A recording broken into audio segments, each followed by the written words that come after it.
Now the next important thing in the variation is inverse variation. Inverse variation. Definitely, as we are writing inverse, so it means the reverse of the direct variation. So how we relate the two variables as inverse variation? When one variable is increasing and the other variable is decreasing, such type of relation between the two variables is called inverse variation. Now this is definitely a very tricky type of relationship, because sometimes from the statement we cannot immediately conclude whether they are directly proportional or inversely proportional. So in inverse variation, what we say, okay, the variables are, if two variables are inversely proportional, then it means if one variable is increasing, the other is decreasing. If one is decreasing, then the other will increase.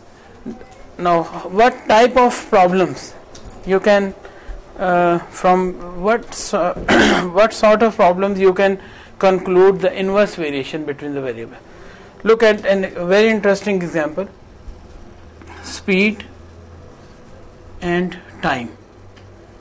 If you carefully notice, okay, if you increase the speed of a car, then definitely the time, it will take less time to cover some particular distance.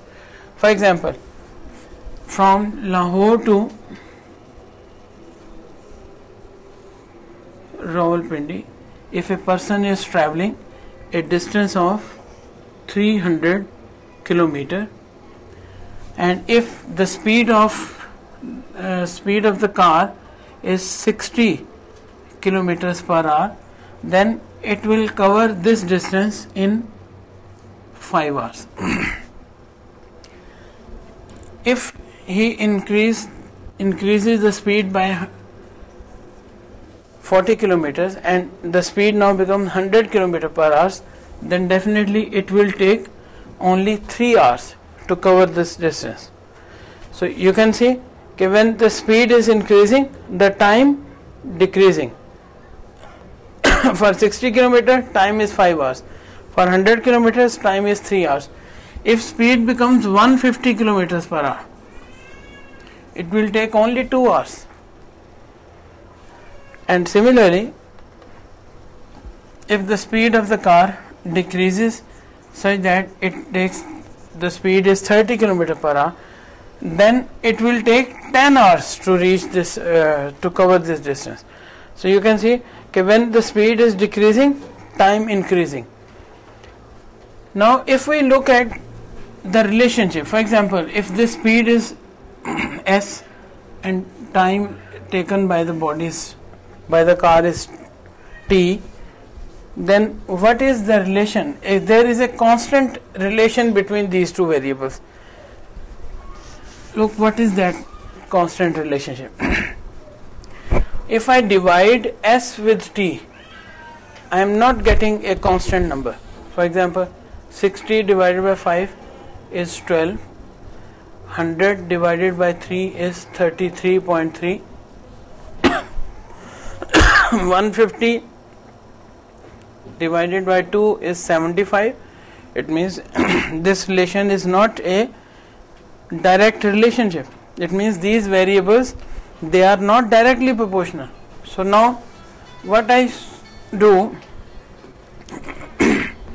now I multiply these two values. For example, if I multiply s and t, what happened? 60 into 5 gives 300, 100 into 3 will give you 300, 150 into 2 will give you 300, 30 into 10 will give you 300. So now it becomes a very interesting type of relationship between these two variables s and t. So we say that when two variables are inversely proportional, then what will be the relation between them? then we say their product will be constant. In the previous case, we have seen that when two variables are directly proportional, then their ratio is always a constant number. But when they are inversely proportional, then their product will be a constant number. So therefore, if we suppose put this constant as k, so what mathematical relation between s and t becomes? S multiplied by t is equal to k. So it means if I find the value of s, so it will be s will be equals to k over t, or t will be equals to k over s. So now how we write the relationship between two inverse proportional quantities? For example, if the statement is s varies inversely as t, so mathematically we write this statement as s sine of proportionality 1 over t, because when we write a word inversely, then we don't write s directly proportional to t, we don't write s alpha t. This is not inverse proportionality. For inverse proportionality, we will write 1 over t. We will take the reciprocal of t here. So therefore, s varies inversely as t means s sine of proportionality 1 over t, and when we remove this sign and we put an equality sign, then we introduce a constant k, and we say that then s will be equals to some constant times 1 over t. So therefore, from this mathematical formula we get s equals to k over t, and s into t is equal to k.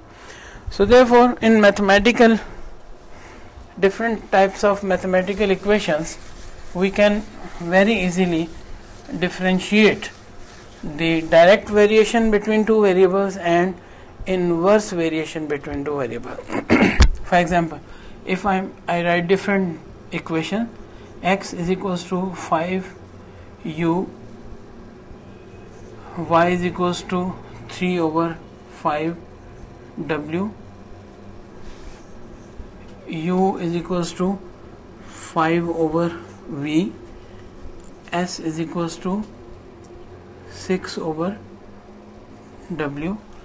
In these four examples, if you are told which two variables or which equations represent direct variation between the variables and which equations represent inverse variation between the variables, then from these two equations we say that x varies directly as u and y also varies directly as w.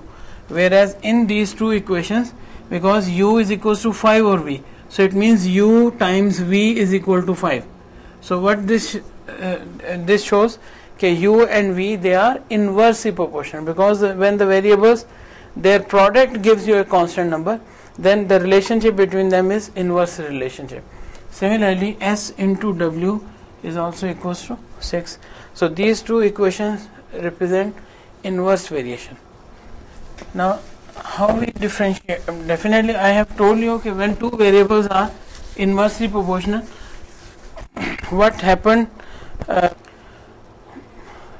So from inverse variation we conclude that when the product of two variable quantities is constant, then the two variables, they are inversely proportional to each other. Now what type of problems will be asked which relates the inverse variation? Look at a question, very interesting question. 5 men working together can complete a job in 8 days. How many men are required to complete the same job in 4 days. So this type of problem basically relates inverse variation, because it is very obvious that when 5 men are working and they do a job in 8 days, it means if we want to complete this job, we want to finish this work in 4 days, so we need more men to work for the same job, because 5 men they can do in 8 days the same job. So therefore this type of problem is basically inverse variation between the variables. 5 men working for 8 days, so it means we need for 4 days we need more men. So if we decrease the number of days, then number of men will increase. Similarly, if I increase the number of if I decrease the number of men, then number of days will increase. So therefore, how we write mathematically this problem? Let men be denoted by M and days be by D. So how I relate M and D? I will say M varies inversely as D. So I will say that M varies inversely as D, or M varies directly as 1 over D. So M will be equals to K times 1 over D. Now when the number of men are 5, then the days they need for the job is 8. So 5 is equals to K times 1 over 8. So then what will be the value of K? K will be equals to 40. So therefore mathematical equation we get M is equal to 40 over D. This is our mathematical formula. Or you can say that M into D is equal to 40. Number of men multiplied by number of days will be equals to 40. Now the question is, how many men are required to complete the same job in 4 days? So if number of days are 4, then M will be equals to 40 over 4, which is equals to 10. So it means when I need to complete the same job in 4 days, then I will hire 5 more men. So it means I need 10 men to work together to do the job to complete the job, to finish the job in 4 days. Similarly, if in the same problem, if you are asked 20 men will complete the job in how many days?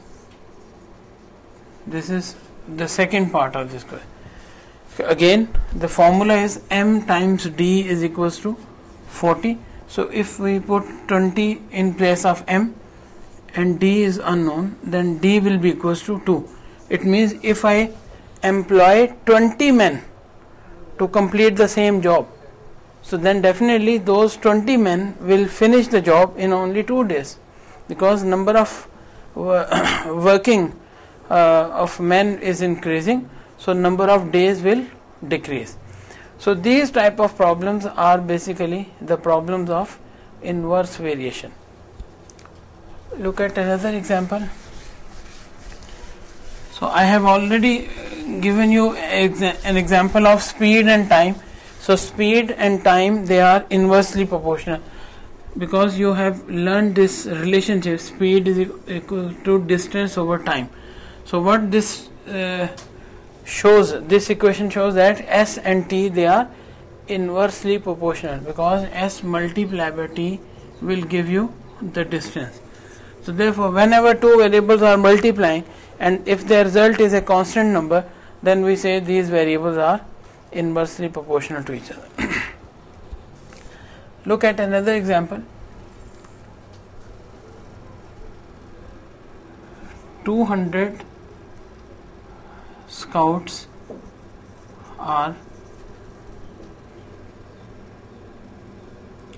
200 scouts have food for 30 days in their camp. Okay, for example, if there are 200 scouts and they are on some camping campaign, so in their camp they have a food for 30 days. If 100 more scouts join the camp, then food will lost for how many days? Again, this is a inverse variation problem. Okay, there are 200 scouts in a camp and they have food for 30 days. If 100 more scouts join the camp, then definitely now total number of scouts becomes 300. So now 300 scouts cannot eat the food for 30 days. Now the food will last for lesser days, because when more men are there to for eating, so definitely number of days will decrease. So this is actually a problem of inverse variation.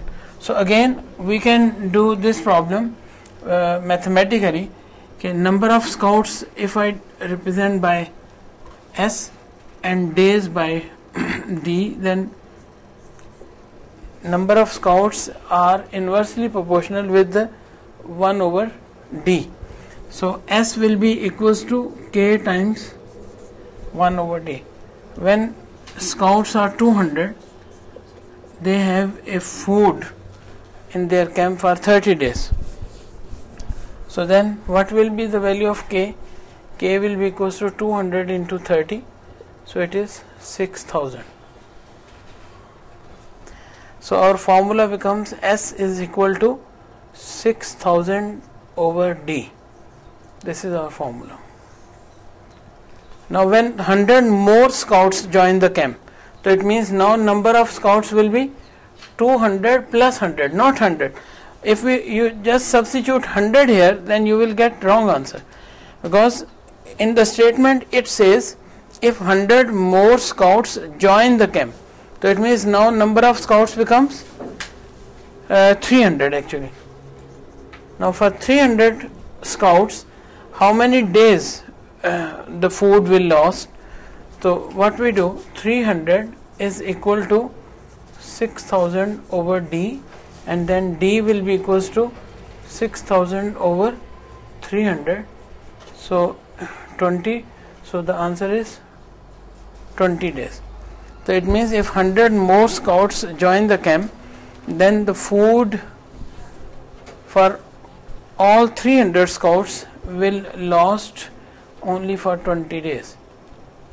Okay, these type of problems are inverse variation problem.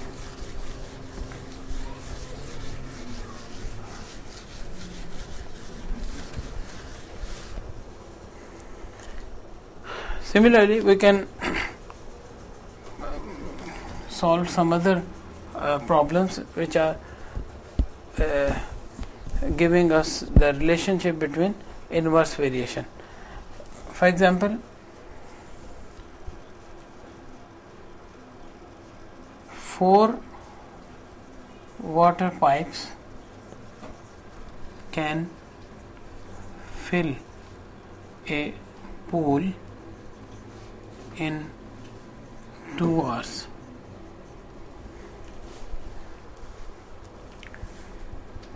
If 2 more pipes open, then the pool will be filled in how many hours? Again, this is a inverse variation problem. Okay, if 4 similar water pipes, if we open 4 water pipes at the same time and the water flows from them, then they can fill the pool in 2 hours. So it means if I open 2 more pipes, so it means I have a more water flow, so definitely the pool will fill in lesser time. When water is flowing with more speed, or more water is flowing from the pipe, then pool will fill in lesser time. And if I close 2 pipes, then definitely the pool will take longer time. So therefore again the flow of water or the number of pipes varies inversely as the time taken by the pipes to fill the pool. So P varies as 1 over T, and P is equals to K times 1 over T. When 4 water pipes, P stands for number of pipes, they can fill the pool in 2 hours, so then K will be equals to 8. So our mathematical relation becomes P is equals to 8 over T. This is our mathematical formula, or P times T is equal to 8. Now if the number of pipes becomes 6, so 6 times T is equals to 8, then T is equals to 8 over 6, so it is 4 over 3, or 1 whole 1 over 3 hours. That means if the number of pipes increased, then definitely time will become less. So therefore again this is a inverse variation problem.